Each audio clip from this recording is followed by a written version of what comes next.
We did it. We made it to 2025. Happy New Year. 2024 is gone. It's done with. It's finished.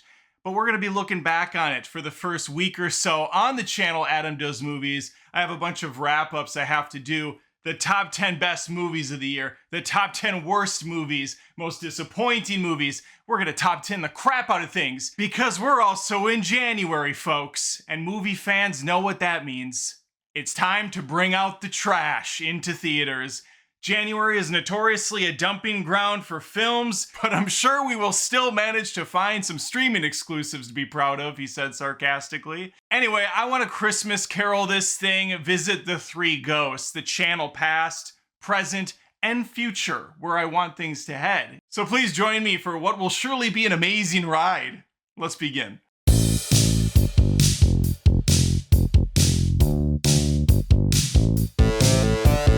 Since it is a new year, we all have our dreams, our goals, our aspirations, and things we really want to focus on.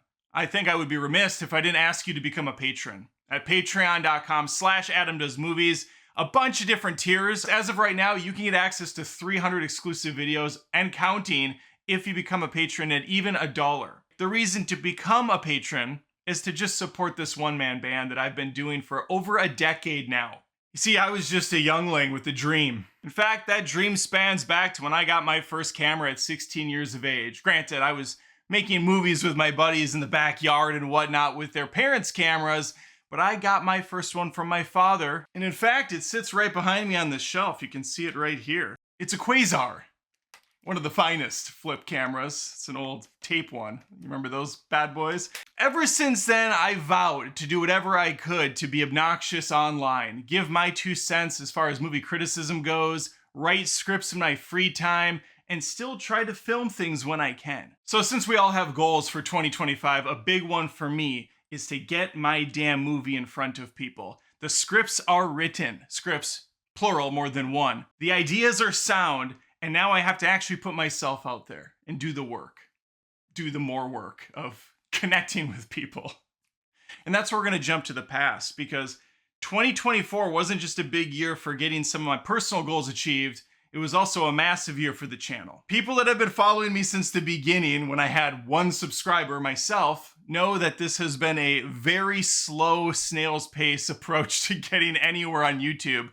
But a lot of people don't realize most don't even get to 1,000 subscribers. And for me to achieve even the goal of sniffing 100,000 subscribers, which is going to happen this year, mark my words, I had to listen to what viewers wanted. I had to check myself about 1 million times as far as what was working and what wasn't, and pull back when I needed to, which was all the time.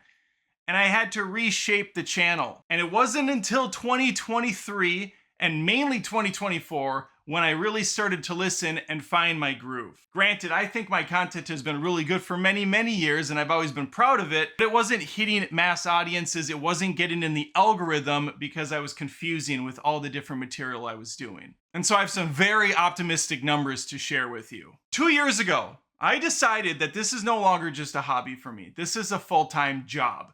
A full-time second job on top of being a father of 2 and a husband.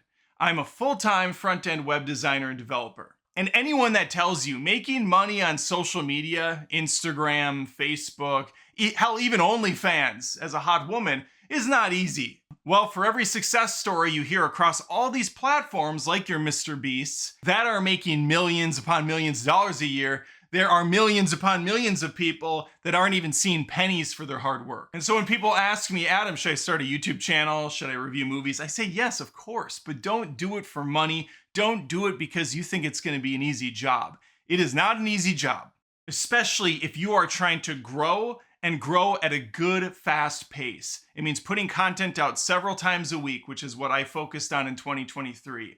It means having a plan of attack, deciding what you're going to focus on for the channel, deciding how you're going to approach the content, decide what your brand is, what you bring to the table. All right, so back to the numbers. Keep in mind, 2023 is when I decided to make the switch, when I decided to turn it on, which meant not only focusing on making a lot of content every week, It also meant getting rid of a lot of shows that I would randomly do on the channel because it was confusing audiences and YouTube didn't know how to catalog me. Now keep in mind, it wasn't at the beginning of 2023. This is about halfway through the year I was able to finally get things figured out and focus. And that made the channel grow by 5.6 thousand subscribers. 5.6 thousand subscribers is not anything amazing. That's over an entire year. And the insulting part about this is I had 2.7 million views across the channel, which was up 40% from the previous year. So 40% more views, but the same amount of subscribers. Well, what the hell went wrong? The views are way up. Why are the subs staying the same? Again, it's because my method was only in place for 5 or 6 months. And I did see a huge growth in views, and those subs all came in later in the year. So it's not as bad as it seems, especially when I continue carrying out this approach in 2024. And it definitely worked. I didn't grow by 5.6 thousand subs this year. I didn't grow by 10,000 subs this year, or 15. I made it all the way to 18,600 and some change subscribers. And for a channel like me, for that type of growth, that is fucking awesome. A 119% jump from the previous year. Views went up by 70%. 4.6 million views across the channel in 2024. As awesome as those numbers were for me to go to bed last night thinking about, something else was rocking around in my brain and I wasn't able to sleep all night. And it was my own voice saying, all right, now we have to double it for 2025. That's all that I get from those numbers is we have to do better this year. We have a plan of attack. We established it works.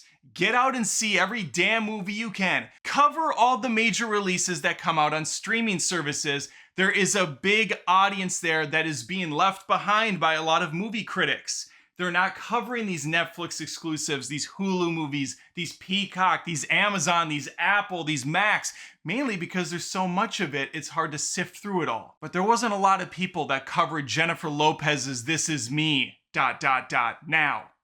I did. A lot of critics shied away from covering Hot Frosty. Not this guy.